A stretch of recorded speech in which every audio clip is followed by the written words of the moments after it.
Hello everyone, this is Ishani Raula र आज हामी कुरा गर्दैछौं नेपाल टेलिकमको एप्लिकेसनको बारेमा।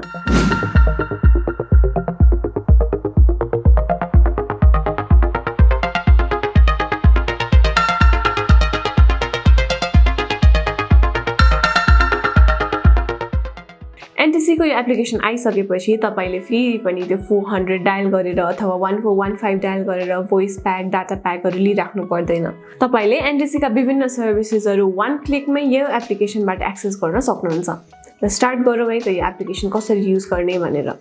सर्वप्रथम त तपाईले आफ्नो प्ले स्टोर वा एप स्टोरबाट एनटीसी को नेपाल टेलिकम एप डाउनलोड गर्नुपर्ने हुन्छ र त्यसपछि आफ्नो मोबाइल नम्बर राखेर साइन अप गर्नुपर्छ। साइन अप गरिसकेपछि तपाईले यस्तो इन्टरफेस देख्न सक्नुहुन्छ। यसमा तपाईले आफ्नो करेन्ट ब्यालेन्स कति छ, त्यो कहिलेसम्म भ्यालिड हुन्छ भनेर पनि हेर्न सक्नुहुन्छ। त्यसैगरी यहाँ तपाईको युजर इन्टरफेस पनि देखाउँछ। त्यो सँगसँगै तपाईले यहाँबाट डाइरेक्टली विभिन्न प्याकेजहरु सिलेक्ट गरेर परचेज गर्न सक्नुहुन्छ, जस्तै data package, voice package, 4G अफर्सहरु आदि। त्यस्तै तपाईले यहाँ विभिन्न अफरहरुका बारेमा पनि सजिलैसँग जानकारी लिन सक्नुहुन्छ र आफुलाई चाहिएको अनुसारले अफर त्यही अनुसार सिलेक्ट गर्न सक्नुहुन्छ। त्यस्तै यसमा रहेको अर्को फिचर भनेको तपाईले यसबाट डाइरेक्टली प्याकहरु बाइ गर्न सक्नुहुन्छ।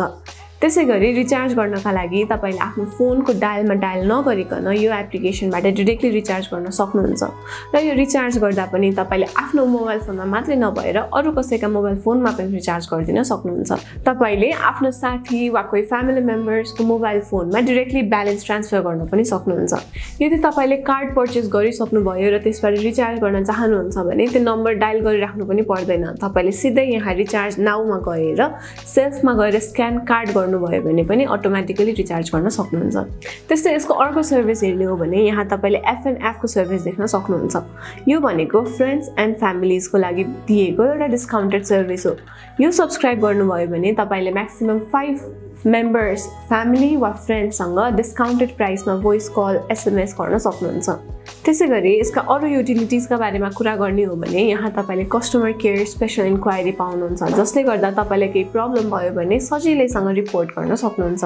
यो एप्लिकेसन प्रयोग गरेर तपाईले विभिन्न सर्भिसेसहरु जस्तै call waiting, call forwarding, IST, MCA आदिलाई एक्टिभेट वा डिएक्टिभेट गर्न पनि सक्नुहुन्छ।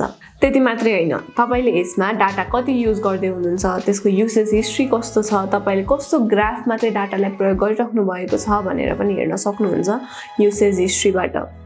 यसमा तपाईले डाटा मात्रै नभएर भोइस, SMS अनि प्याकेजहरुको पनि आफ्नो हिस्ट्री हेर्न सक्नुहुन्छ र तपाईले आगामी दिनमा त्यही अनुसारले अरु प्याकेजहरु सब्स्क्राइब गर्न पनि सक्नुहुन्छ। त्यस्तै तपाईलाई एम्बुलेन्स, फायर ट्रक जस्ता इमर्जेन्सी केसमा कसैको नम्बर चाहिएको छ भने डाइरेक्टली यहाँ युटिलिटिज भित्रको स्पेशल इन्क्वायरीमा गएर कल गर्न सक्नुहुन्छ। त्यसैगरी तपाईले यही एप्लिकेसनको प्रयोग गरेर FTTH, नेट टिभी, नमस्ते पे जस्ता अरु एप्लिकेसनहरुलाई पनि एक्सेस गर्न सक्नुहुन्छ। यी सम्पूर्ण सर्भिसेसहरु तपाईले एनटीसी को एप्लिकेसनमा मात्रै नभएर यसको वेब भर्जनमा पनि पाउन सक्नुहुन्छ। मैले आज कुरा गरेका यी सर्भिसेसहरु मध्ये कुन सर्भिसेस चाहिँ तपाईले युज गरिराख्नु भएको थियो र कुन चाहिँ अलिकति नयाँ हो जस्तो लाग्यो हामीलाई कमेन्टमा पक्कै पनि जानकारी दिनु होला। आजको लागि यति नै। टेक कागज हेर्दै गर्नुहोस्। धन्यवाद।